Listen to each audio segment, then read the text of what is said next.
अस्सलाम वालेकुम स्टूडेंट, सुनाए क्या हाल। अच्छा स्टूडेंट, हमने एफएससी पार्ट 1 का चैप्टर नंबर 2 स्टार्ट किया था। तो पीछे हमने देखा कि हमारे पास डॉट प्रोडक्ट क्या होता है। हमने देखा कि हमें डॉट प्रोडक्ट पढ़ने की ज़रूरत क्यों पेश आई, क्या वजह थी कि हमें फ़िज़िक्स में डॉट प्रोडक्ट को पढ़ना पड़ा। उसके बाद हमने कुछ डॉट प्रोडक्ट की प्रॉपर्टीज़ को देखा था जो कि हमारे पास इंपॉर्टेंट थी।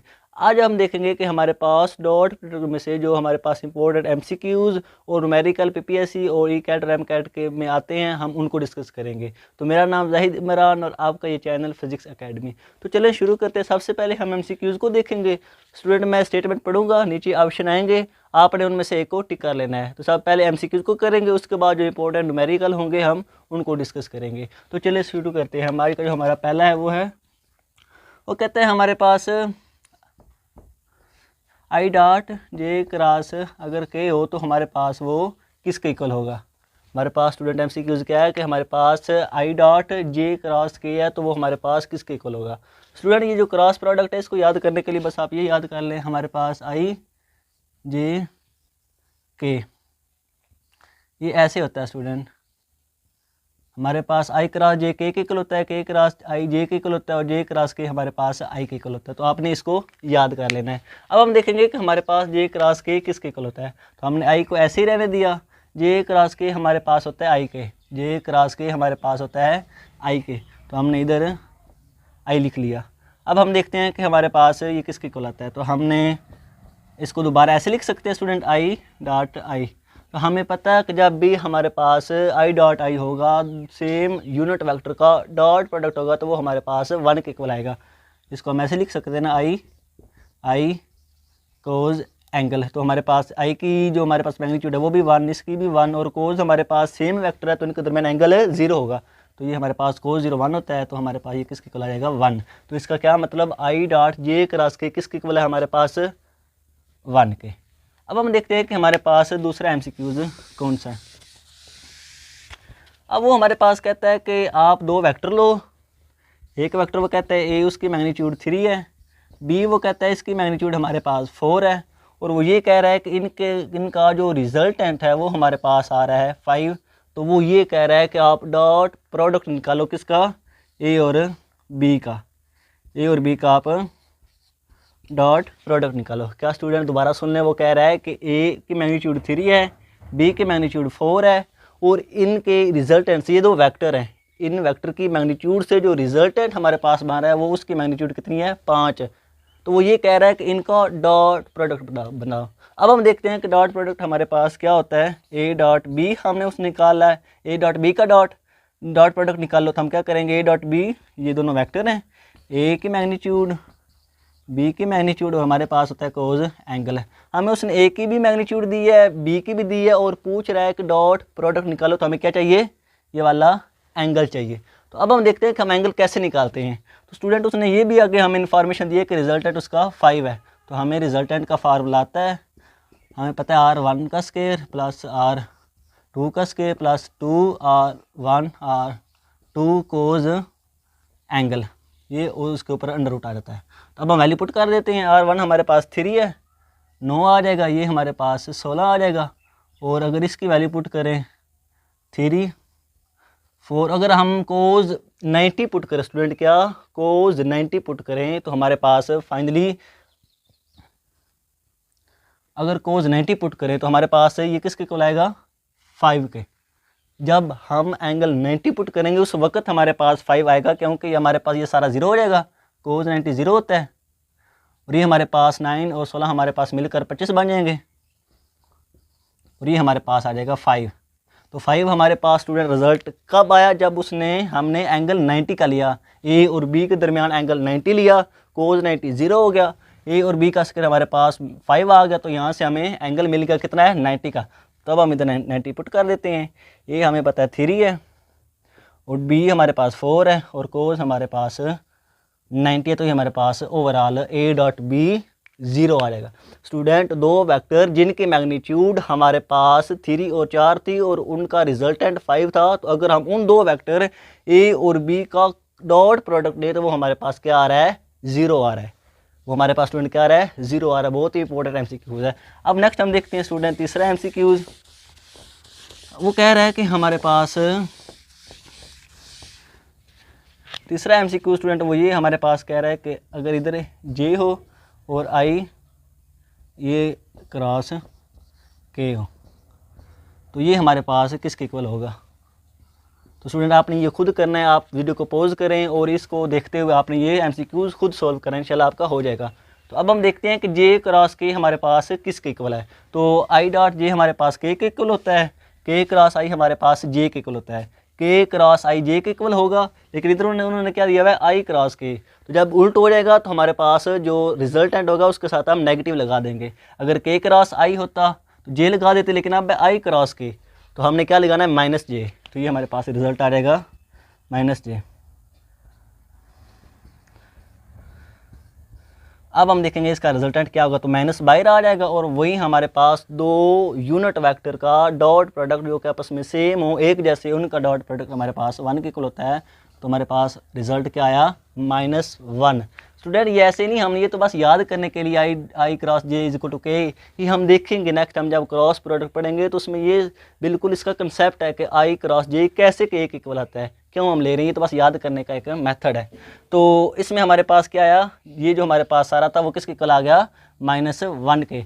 अब जो लास्ट MCQs है इंपॉर्टेंट, वो ये कह रहा है कि आपके पास दो वेक्टर हैं, सेल्फ प्रोडक्ट उनका क्या होगा, सेल्फ डॉट प्रोडक्ट उनका क्या होगा, दो सेम वेक्टर का। तो अब हम देखते हैं कि दो सेम वेक्टर अगर हों तो उनका सेल्फ डॉट प्रोडक्ट क्या होता है। तो हमने पीछे पढ़ा था, ये तो बहुत इजी है। ये जो सेम हमारे पास वेक्टर होते हैं उनका जो डॉट प्रोडक्ट स्टूडेंट होता है वो हमारे पास उस एक का स्क्वायर होता है। इनके दरमियान एंगल सेम वेक्टर हैं, इनके दरमियान एंगल 0 होगा, तो ये हमारे पास आ जाएगा ए स्क्वायर। तो आपने इसके ऊपर टिक कर देना है कि दो सेम वेक्टर का सेल्फ प्रोडक्ट हमारे पास उस एक में से स्क्वायर के इक्वल होता है। ए डॉट ए है तो हमारे पास सेल्फ प्रोडक्ट क्या होगा स्टूडेंट, ए स्क्वायर के। तो ये तो थे स्टूडेंट हमारे पास इंपॉर्टेंट MCQs। अब हम देखने जा रहे हैं न्यूमेरिकल को, जो कि हमारे पास ECAT और MCAT के बच्चों के लिए बहुत हेल्पफुल हैं। तो हम देखेंगे पहले कि हमारे पास न्यूमेरिकल बन किस तरह कर सकते हैं इस डॉट प्रोडक्ट में से, फिर हम उसको सोल्व करेंगे। तो जो इंपॉर्टेंट न्यूमेरिकल बनते हैं वो हमारे पास बनता है प्रोजेक्शन। वो पूछ सकता है कि हमारे पास प्रोजेक्शन, दो वेक्टर ले लेगा, वो कहेगा एक का प्रोजेक्शन दूसरे के ऊपर निकालें या दूसरे का प्रोजेक्शन पहले के ऊपर निकालें। तब हम देखते हैं कि हमारे पास प्रोजेक्शन होता क्या है। पहले हम ये देखते हैं, प्रोजेक्शन ऑफ बी अलोंग ए देखते हैं, इसका फार्मूला निकालेंगे, फिर हम इसका न्यूमेरिकल भी सॉल्व करेंगे। तो अब हम देखते हैं प्रोजेक्शन ऑफ बी अलोंग ए होता क्या। हम एक वेक्टर ले लेते हैं ए, ये हमारे पास एक वेक्टर है और ये हमारे पास बी वेक्टर है और ये इसके साथ क्या बना रहा है, एंगल थीटा। अब हमने देखना है प्रोजेक्शन ऑफ बी। प्रोजेक्शन का मतलब सिंपली आप स्टूडेंट ले ले साया, बी का साया ए के ऊपर हमारे पास कितना बन रहा है। तो हमने देखना है बी का साया, अगर हम इधर लाइट रखें, ऐसे लाइट रखें और लाइट को ऑन करें तो हम देखेंगे कि इस वेक्टर का साया हमारे पास इधर तक आएगा। मतलब कि प्रोजेक्शन ऑफ बी का साया ए के ऊपर इधर तक आएगा और ये किसके इक्वल है हमारे पास, ये इस वेक्टर का जो कंपोनेंट हमारे पास ए की डायरेक्शन में होगा उसके इक्वल होगा। क्या स्टूडेंट बच्चे इधर ही गलती कर जाते हैं, उनको पता नहीं चलता प्रोजेक्शन होता क्या है। प्रोजेक्शन साया किसका, बी का साया किसके ऊपर, ए के ऊपर है। अब बी का साया हम अगर इधर लाइट ऑन करें तो बी का साया इधर हमारे पास इतना आएगा और ये बी का साया ए के ऊपर किसके इक्वल होगा, इस वेक्टर का जो कंपोनेंट है। जब हमें पता है कि वेक्टर एक्स के साथ एंगल बनाता है तो उसके दो हिस्से हो जाते हैं, एक उसका हिस्सा एक्स में चला जाता है स्टूडेंट और उसका हिस्सा वाई में चला जाता है। लेकिन बी का साया ए के ऊपर क्या है, उस वेक्टर का हिस्सा जो हमारे पास ए की तरफ है वो हमारे पास प्रोजेक्शन ऑफ बी अलोंग ए कहलाता है।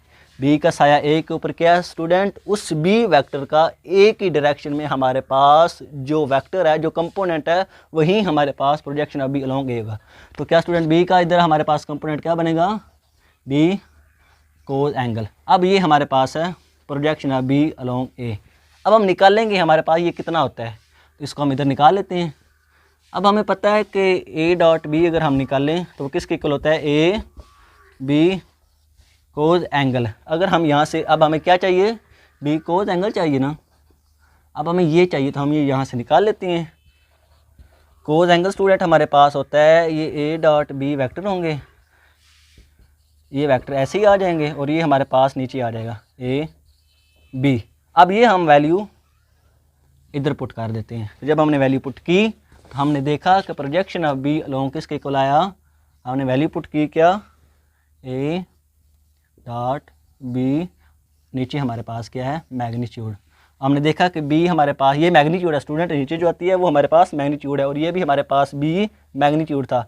ये सिर्फ वेक्टर है जिनका डॉट प्रोडक्ट हो रहा है।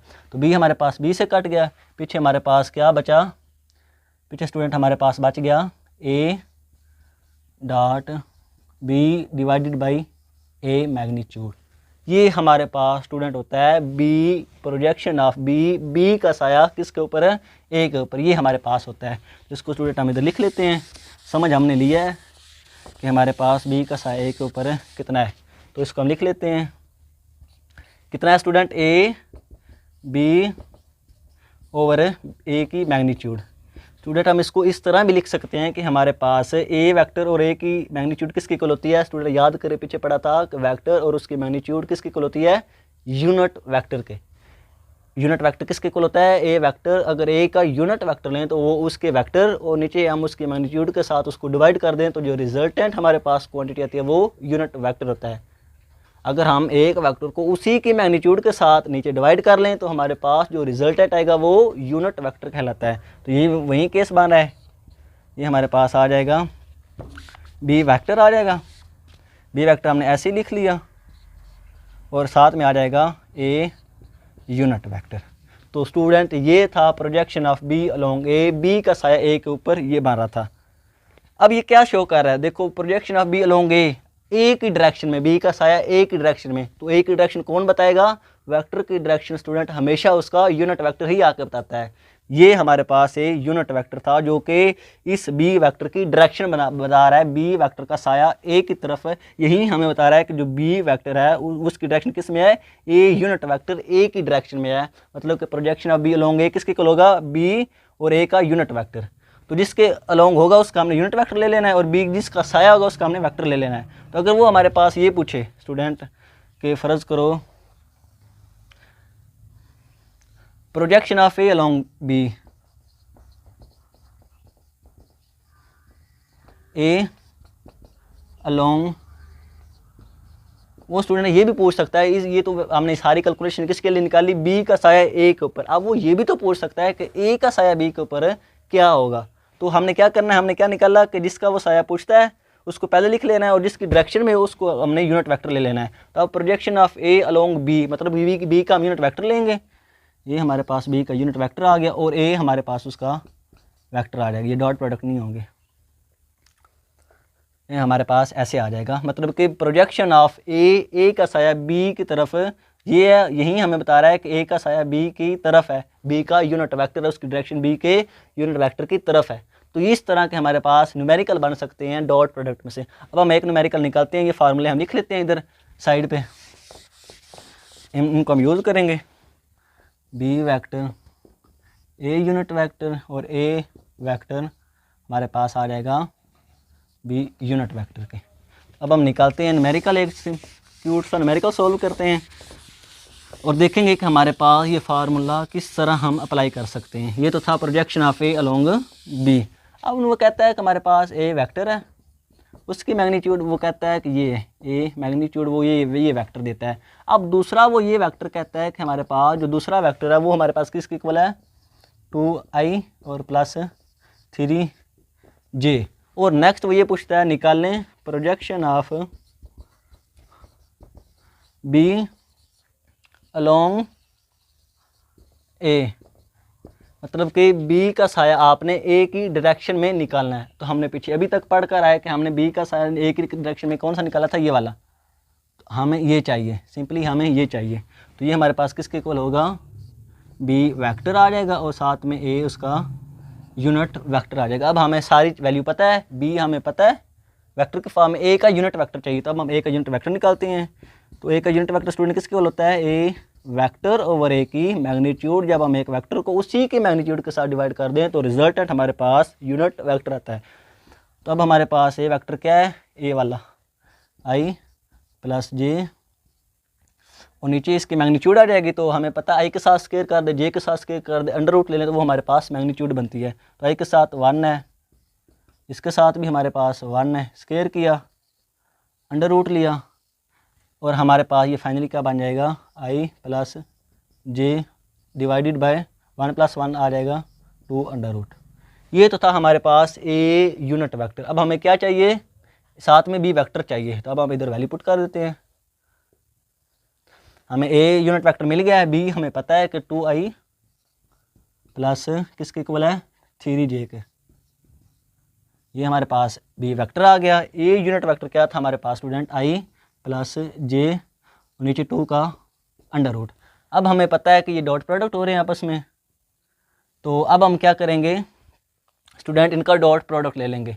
तो हमारे पास ये क्या बन जाएगा 2 और प्लस 3। आई को डॉट प्रोडक्ट में हमेशा आई को आई के साथ मल्टीपल करेंगे और जे को जे के साथ करेंगे हमेशा, और दरमियान में जो साइन होगा वो हम लिख लेंगे।